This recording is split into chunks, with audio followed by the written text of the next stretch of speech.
At Thanksgiving, my mom gushed, "Your brother just bought a beautiful house. When will you finally settle down?" I just smiled and said, "Oh, I already did. I just didn't invite anyone who doubts me." Her fork clattered to the plate as everyone turned to stare. I had spent years sitting at this table, listening to the same conversations, the same backhanded compliments, the same dismissive tone whenever the topic of my life came up. Mark, as usual, was the golden child, the son who could do no wrong, the man my mother spoke about with the kind of reverence reserved for saints and war heroes. He sat at the head of the table, leaning back comfortably, one arm draped over the chair next to him, smirking in that effortless way that came so naturally to him, the way he always did when he knew the room belonged to him. And of course, my mother gushed, her voice dripping with pride, her eyes shining with admiration.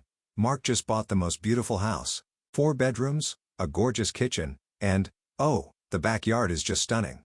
It's the kind of home where you can really see a future, a real investment, something that just makes sense, you know?" I knew exactly what was coming before she even turned to me, her eyes filled with that same expectant look, that same gentle condescension, that same unspoken comparison she had been making my entire life. "But Lena, sweetheart," she said, tilting her head slightly, her lips curving into a sympathetic smile, "when are you finally going to settle down?" For a moment, the room was silent, the question hanging in the air, waiting for me to respond the way I always did, with a forced laugh, a vague answer, and attempt to smooth over the blatant favoritism as if it didn't sting, as if I hadn't spent years swallowing the bitter taste of being second best. But this time, I was done playing along. I took a slow sip of my wine, letting the warmth settle in my chest, letting the moment stretch just long enough to make them uncomfortable, just long enough to make my mother shift slightly in her seat, just long enough to see Mark's smirk deepen, as if he was already preparing to hear me fumble through another excuse. Then, I set my glass down carefully, looking directly at my mother, my voice calm, steady, and sharp enough to slice through the artificial warmth of the room. "Oh," I said with a small, knowing smile, "I already did. I just didn't invite anyone who doubts me." The sound of my mother's fork clattering against her plate echoed through the sudden, deafening silence, the quiet gasp from my aunt barely audible over the collective intake of breath around the table. My mother's lips parted slightly, her eyes widening, confusion flickering across her face as she struggled to process my words, as if the very idea of me having a life she wasn't aware of, a life she hadn't approved of, was impossible to comprehend. Mark, for the first time in his life, actually looked unsettled, his smirk faltering, his fingers tightening slightly around his glass, his eyes narrowing as if trying to decide whether this was some kind of joke. "You what?" my mother finally stammered, her voice thinner now, no longer carrying that effortless certainty she always had when speaking about Mark.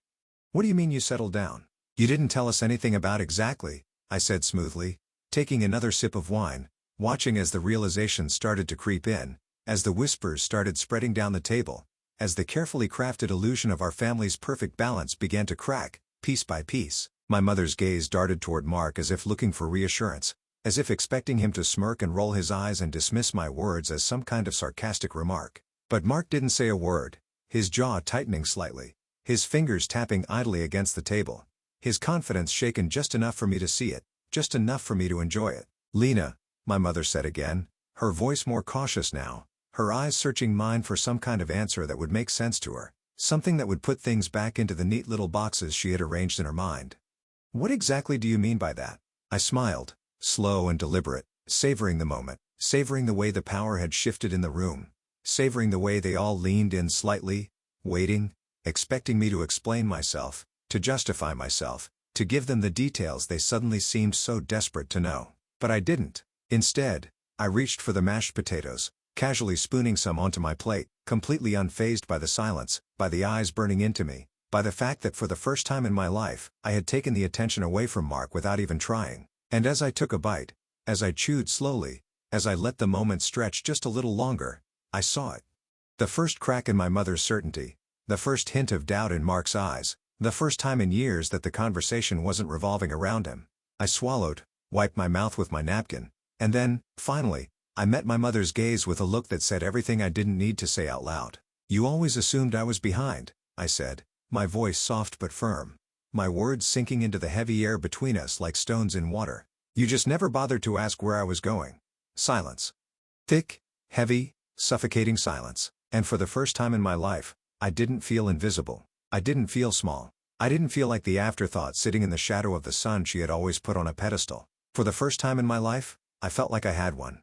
The silence in the dining room stretched longer than I expected, the weight of my words settling over the table like an unexpected storm cloud lingering in the space where my mother's effortless confidence used to be. For years, she had spoken about Mark with a certainty that bordered on worship, a belief so deeply ingrained that she never stopped to consider the possibility that I had been doing just fine on my own. I could see it in the way she blinked rapidly, her fingers clutching her napkin, her mouth slightly open as if trying to find a way to steer the conversation back to something she could control. Mark shifted in his seat, the flicker of unease behind his smirk barely noticeable to anyone who hadn't spent a lifetime studying him.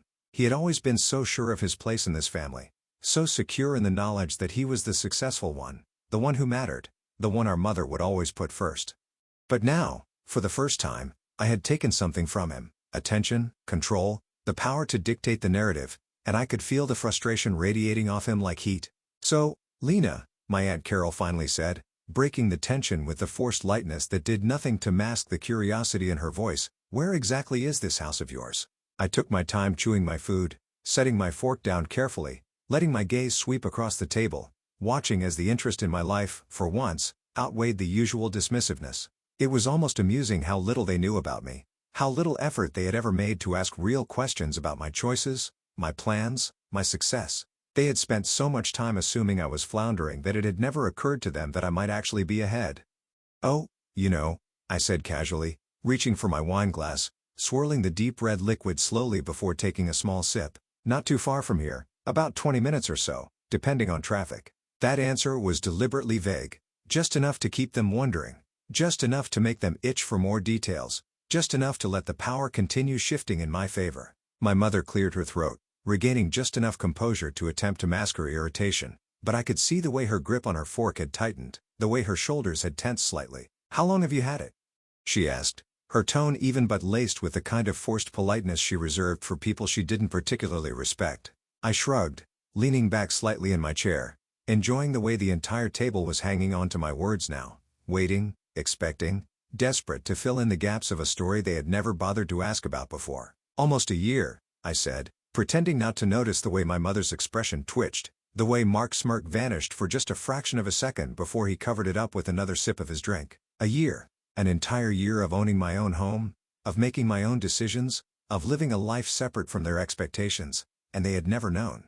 It was almost laughable how easy it had been to keep it from them, how little effort it took to build something for myself without ever feeling the need to seek their approval. "Why didn't you say anything?" my mother asked, and this time, the strain in her voice was undeniable, the realization creeping in that she had been left out, that she had not been part of something important, that she had failed to see something she had always assumed she controlled. I tilted my head slightly, pretending to think about it, pretending that this wasn't the moment I had been waiting for, pretending that her question hadn't already been answered a long time ago. "I guess it just never came up," I said, keeping my voice light, letting the words linger, watching as she struggled to find a response that wouldn't make her look as out of touch as she clearly felt.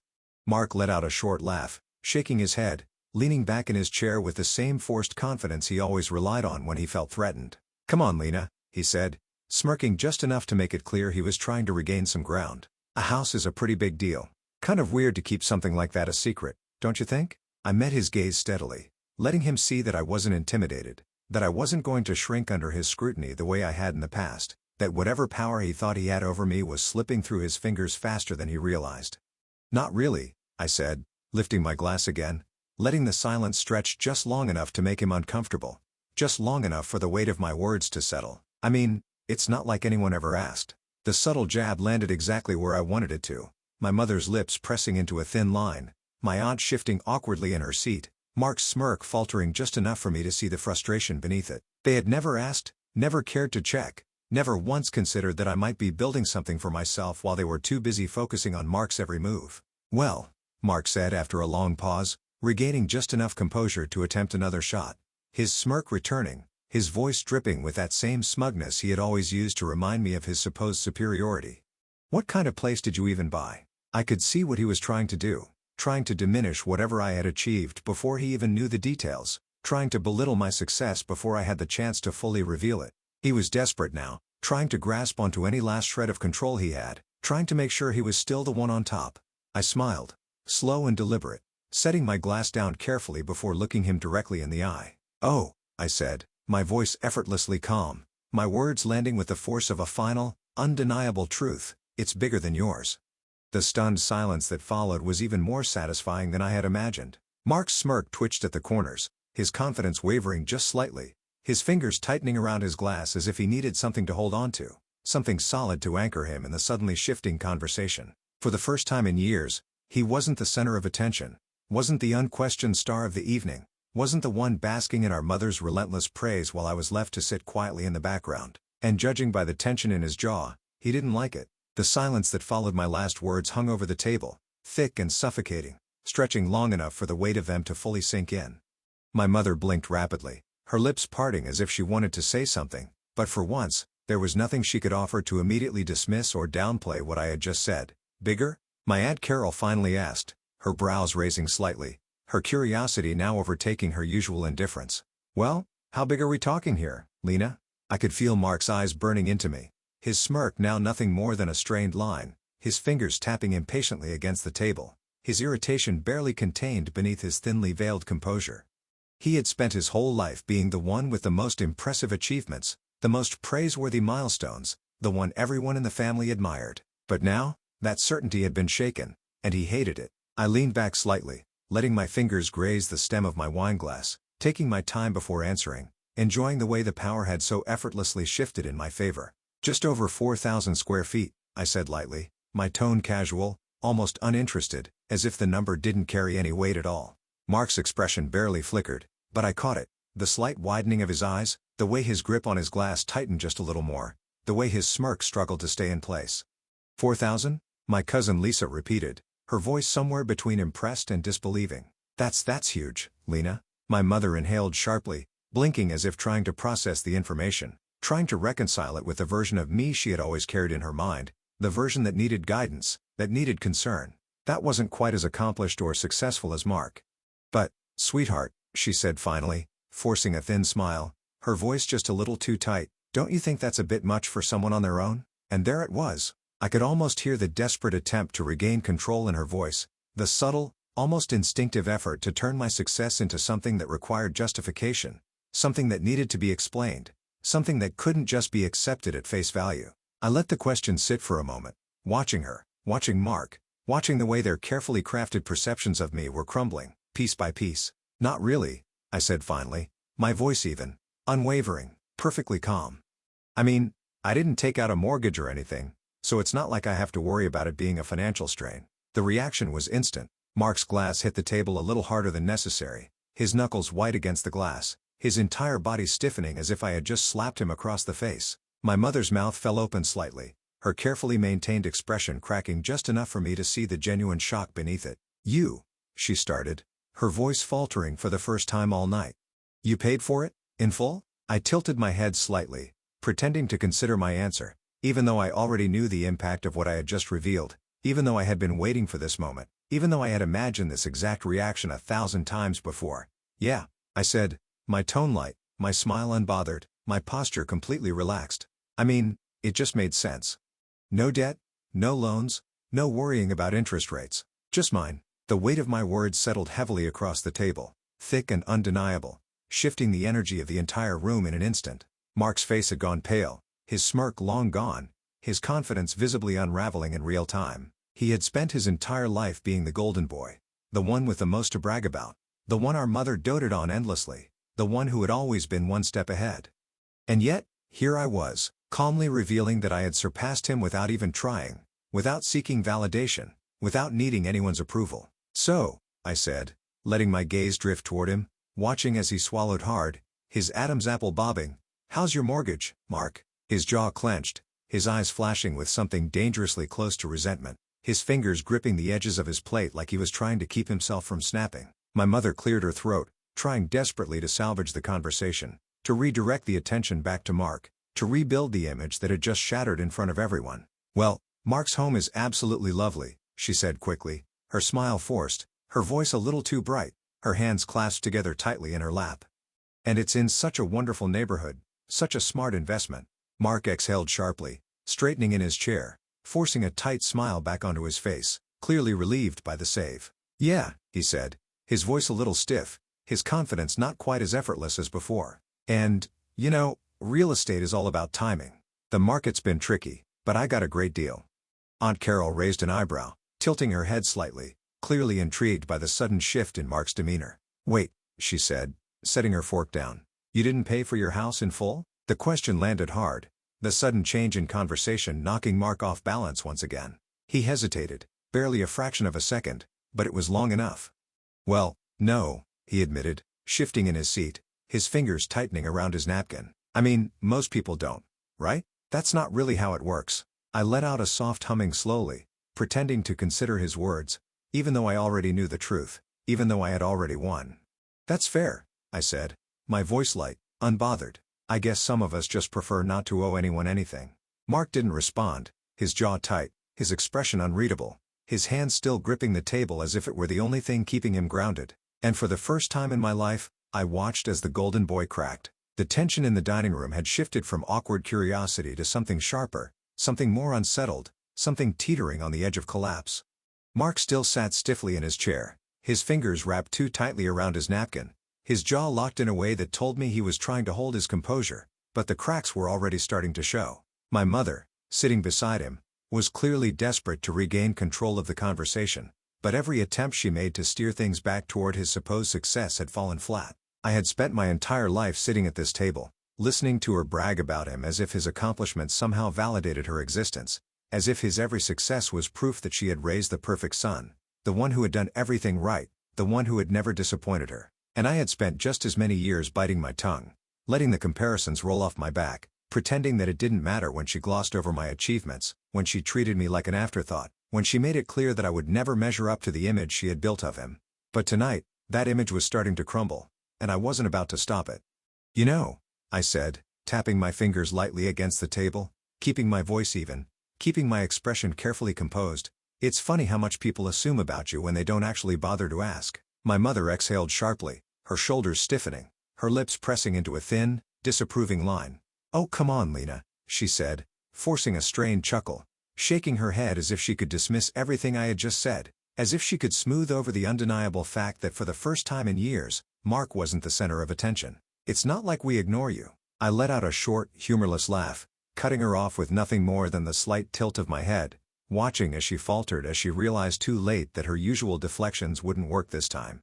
Really? I asked, raising an eyebrow, my voice dripping with something too sharp to be mistaken for anything other than truth. When was the last time you asked me about my career? When was the last time you asked about my finances, my goals, my plans, my future? The silence that followed was loud enough to drown out the soft clinking of silverware against plates, loud enough to press against the edges of the perfectly curated reality my mother had spent years maintaining. You never asked, I continued, my voice softer now, but no less firm, no less sure, no less filled with the quiet confidence I had spent years building without her approval. Because you never thought you had to. You assumed Mark was the only one worth bragging about, the only one with a future, the only one who deserved the spotlight. So I stopped trying to impress you. I stopped waiting for your validation, and I made something for myself without ever needing you to notice.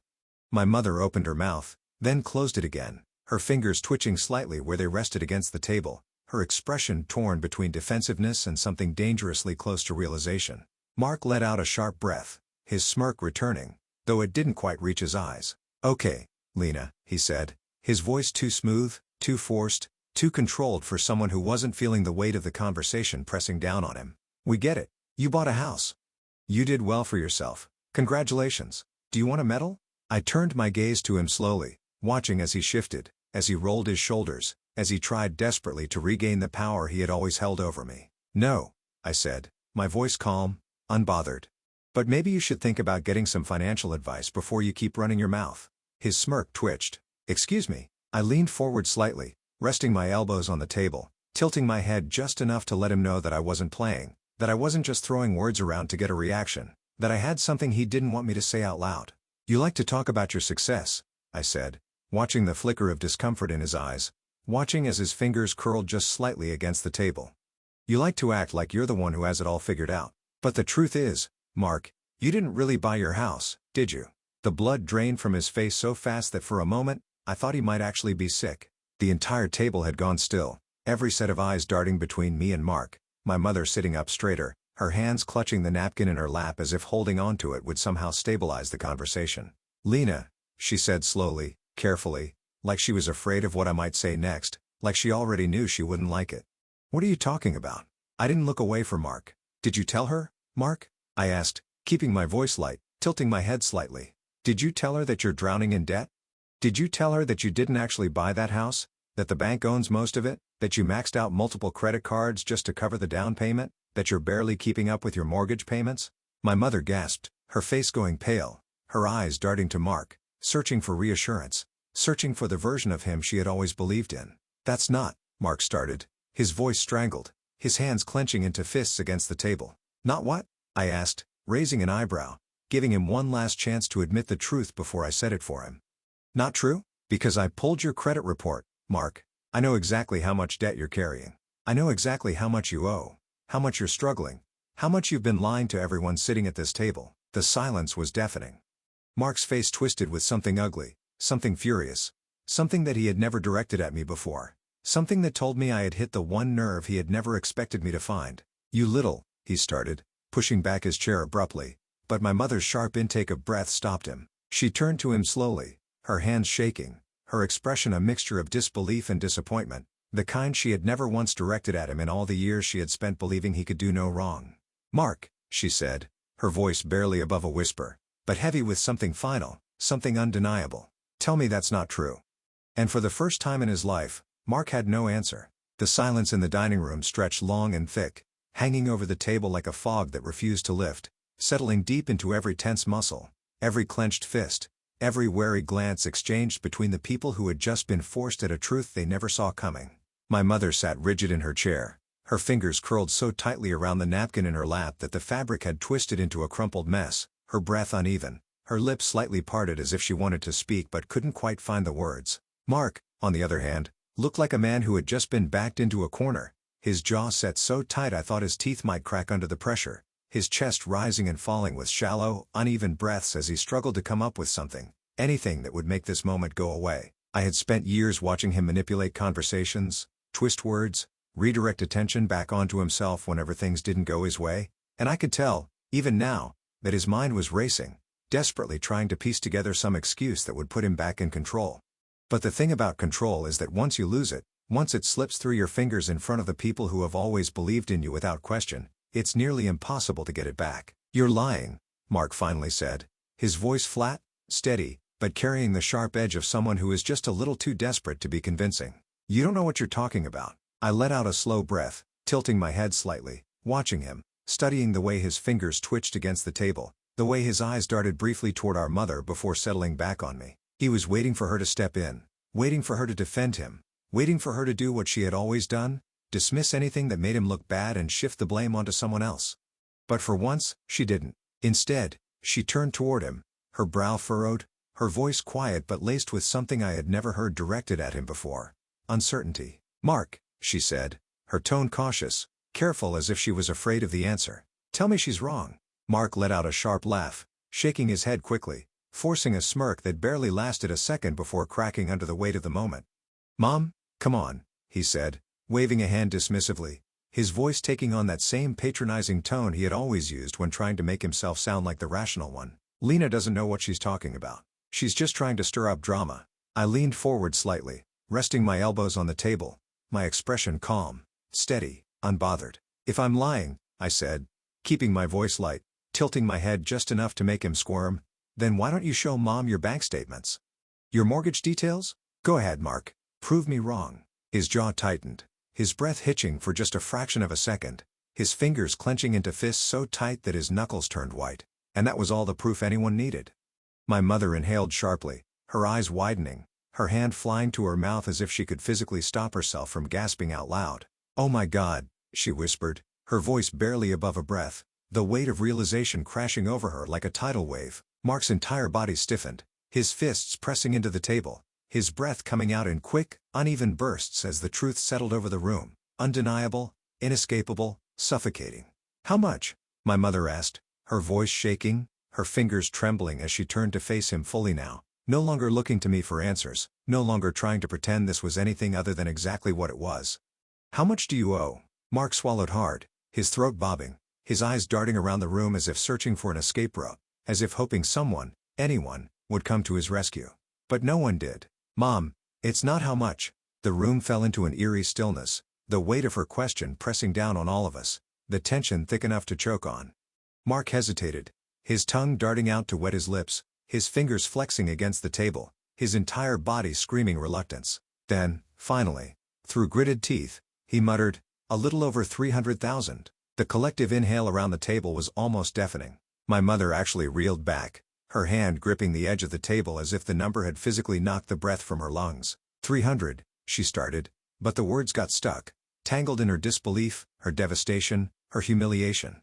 Mark ran a hand through his hair, his breath uneven, his knee bouncing under the table in barely contained frustration. "It's not as bad as it sounds," he said quickly, his voice laced with thinly veiled desperation, his hands gesturing wildly as if trying to physically swat away the weight of his own failure. "I have a plan. I'm restructuring my finances. It's just temporary." "Temporary?" My mother's voice was sharp now, slicing through his excuses like a blade, her face flushed with something dangerously close to disgust. "You told me you bought that house outright. You let me tell everyone how successful you were, how well you were doing, and all this time you were drowning in debt?" Mark opened his mouth, then closed it again, his throat working, his hand shaking slightly as he realized there was no way out of this, no story he could spin, no version of events that could make this disappear. "And I just sat there, sipping my wine, watching it all unfold exactly the way I knew it would. All those years," I murmured, my voice soft but cutting, my eyes locking onto his, watching the flicker of resentment flash behind them. "Mom treated you like you were untouchable, like you were better, smarter, more responsible than me. And all this time, you were barely keeping your head above water while she ignored everything I built for myself." My mother turned toward me then, her mouth opening as if to protest, as if to argue, as if to salvage some version of the truth that would let her keep believing Mark was the son she had always thought he was. But there was nothing left to say, and for the first time in my life, I saw it in her eyes. Doubt?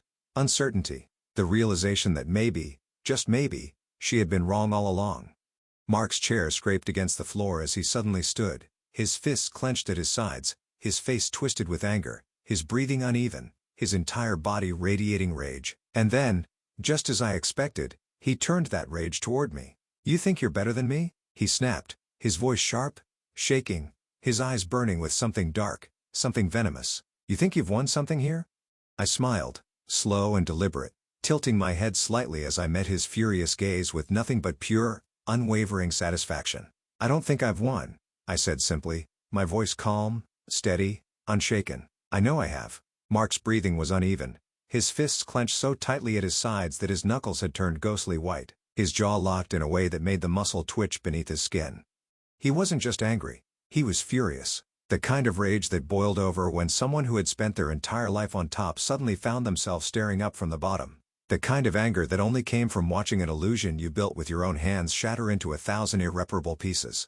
I could see it in his posture, in the way his shoulders rose and fell with each sharp inhale, in the way his fingers twitched like he wanted to grab something, smash something, lash out at someone, anyone, but the only person left to blame was himself. "You just couldn't help yourself, could you?"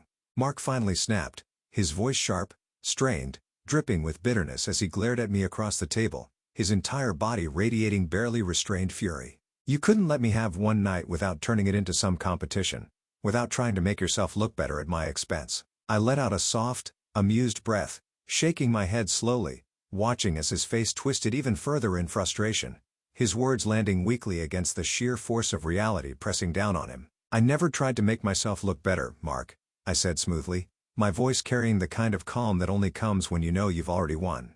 "You did that all on your own."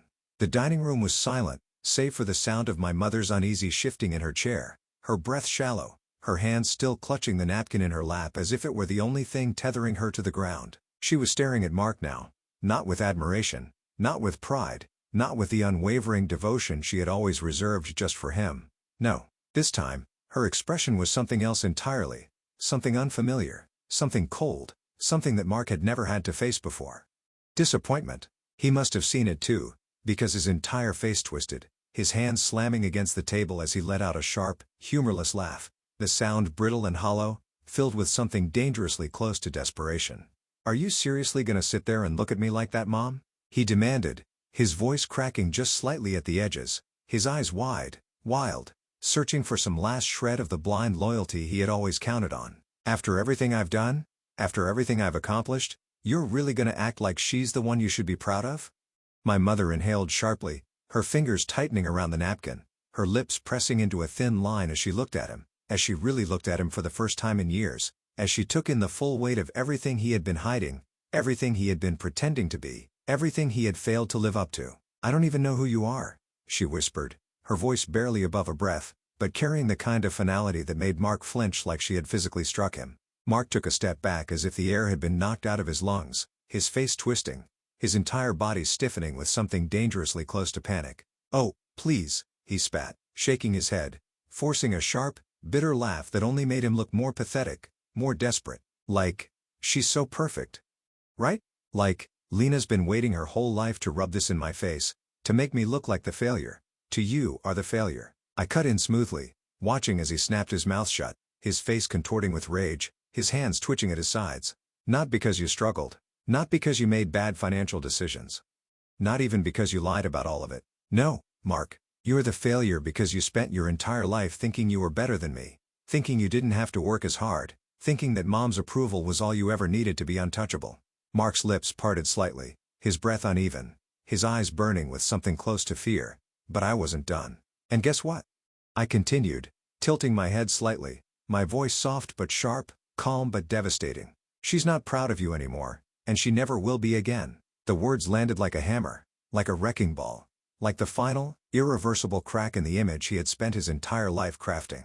I could see it in the way his face paled, in the way his breath hitched, in the way his entire body seemed to deflate under the weight of it all. My mother hadn't spoken again, but she didn't have to. The way she looked at him said enough, and that was the moment he knew it was over. There was no coming back from this. The golden boy wasn't golden anymore. I pushed my chair back slowly, the sound cutting through the silence like a blade, standing up and smoothing my dress as I glanced around the table, taking in the stunned expressions, the shocked silence, the way every single person in the room had realized, in real time, that the entire family narrative had just been rewritten right in front of them. Mark stood there, frozen, humiliated, seething, but powerless to do anything about it. I reached for my purse, slinging it over my shoulder, and took my time making my way toward the door, feeling lighter than I had in years, feeling the weight of their doubt, their dismissal, their constant belittling finally lift off my shoulders. I paused just before stepping out, glancing back at my mother, meeting her gaze one last time, watching as she struggled with the realization that she had never really known me at all. "Next time you ask about my life," I said lightly, my voice dripping with quiet satisfaction, "maybe try actually listening." And with that, I walked out the door strong, free, and completely untouchable.